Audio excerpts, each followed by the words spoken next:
Shabbat Shalom, everyone. There's an enduring and challenging message to take away from today's Parsha, and that is that when we hold a grudge, we are the only one who suffers. When we hold a grudge, it is only ourselves who actually suffer. The amazing thing about this is that when you are holding the grudge, it feels like you are making the other person suffer. That's why we hold the grudge. It's like the one piece of leverage that we have against our enemy is to be mad at them. But what happens when we're in the process of holding that grudge is that our own heart gets harder and harder and harder. And our enemy, quite frankly, does not care. They're just like doing their thing.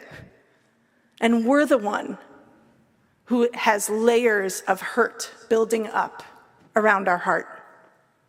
But it's hard to let go of a grudge. I was thinking about the Israeli saying, "Ani lo frayer." Do you know that? It means I'm not a sucker. It's like, I don't want to be the one who gives in first and says sorry, or it was me, or I did something wrong, because I don't want to be taken advantage of. That's a very real and legitimate concern. In the midst of a grievance, it can feel like holding on is the one source of power that we have. And what I want to examine this morning through the Torah is that actually the most profound power that we have is not holding on, it's letting go. The people of Israel are hurt in this week's Parsha by the kingdom of Edom. They're wandering in the desert, and they come to the land of the Edomites. Edom, our rabbis teach, are the descendants of Esav, so they're family. And Moshe sends messengers to the king of Edom, and the messengers say, "Hey, it's your brother, Israel. Remember us?" Jacob and Esau, kind of a rocky relationship. They don't mention that.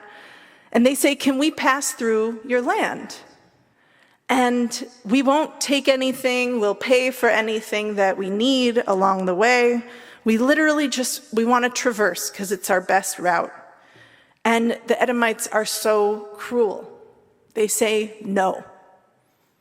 They turn us away in our hour of need.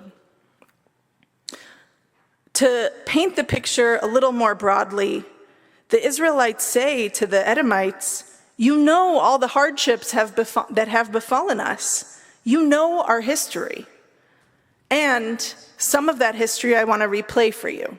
First, the history of the wrongdoing between Jacob and Esau, which, if we're reviewing it, feels pretty much like Esau makes out badly in that interaction.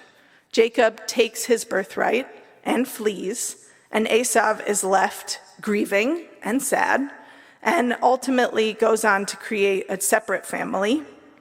But what our rabbis teach is that when the Israelites invoke the hardships that have befallen them, they are making the claim that Esau avoided the suffering of the Israelites in Egypt by splitting off from Jacob's family.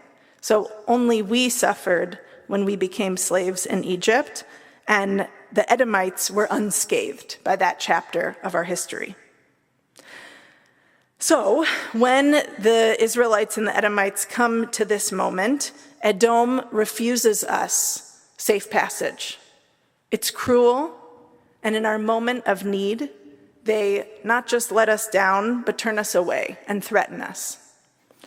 And what's really remarkable about this passage is that it comes back up in Deuteronomy.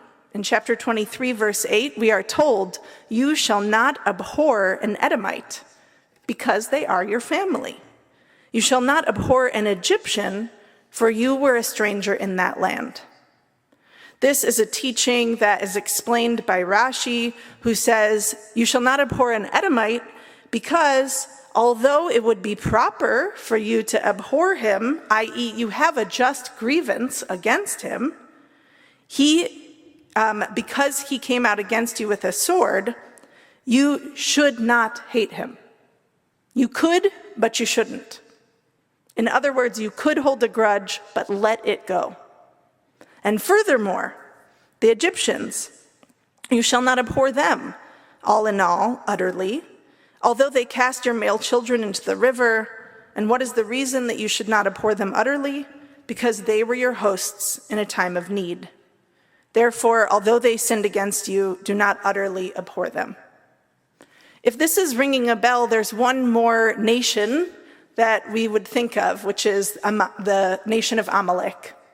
And the commandment to remember what Amalek did to us and preserve it for all time might seem like it goes exactly against the grain of what I'm teaching. I'm saying our Torah says, forget, let it go. Amalek seems to be a teaching to remember and hold on and nurture that grievance for all time. But what's remarkable about the teaching, the commandment to remember Amalek, is that it is a complex phrase. It says, remember to forget Amalek. Remember to forget the memory of Amalek. And so, if you choose to read it with me the way that I'm thinking of it this morning, it could also be preserving this idea that we have to remember to let go of some grievances, even the ones that hurt us the most.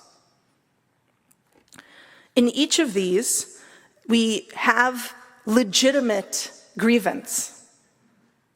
And I know that in our interpersonal conflicts, we know we have legitimate grievance. And yet, letting go of our grievances is the only way to free ourselves from them. We have in this parsha throughout, and also in today's Haftorah, the cycle playing out again and again. When we are wronged, we try to wrong in return, and we get stuck in a loop. And so in a way, this parsha is coming to teach us that we actually, in any generation, in any moment in our lives, can exit that group by letting go instead of holding on. A teaching from Rabbi Shai held about this idea that Israel is prohibited from nurturing the grievance against the Edomites. He teaches, even more fundamentally, it's forbidden from becoming hard-hearted as a result of our own harrowing past. The people's encounter with Edom on its way to the land of promise is intended as a warning and an awakening. When you are settled in your land, people who are hungry and exhausted may come looking for help. Treat them not as you yourselves were treated, but as you would have wanted to be treated. It would be all too easy for the past to teach you brutality. Let it teach you kindness instead. This is a teaching that I want to hold because it's challenging. I understand that interpersonally, in our own lives, it's difficult to let go of a grievance. All the more so on a societal level, on a diplomatic level, to let go of a grievance feels like insanity. And so what I wanted to teach this morning was simply a core truth that the Torah shares with us, which is that letting go is sometimes the greatest power that we have. And so I want to close with that teaching and offer that perhaps we start in our own lives.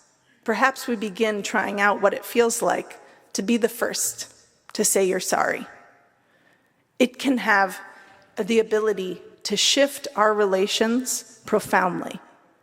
And sometimes letting go is simply walking away, but choosing to let go of the anger that we feel towards a person who has wronged us.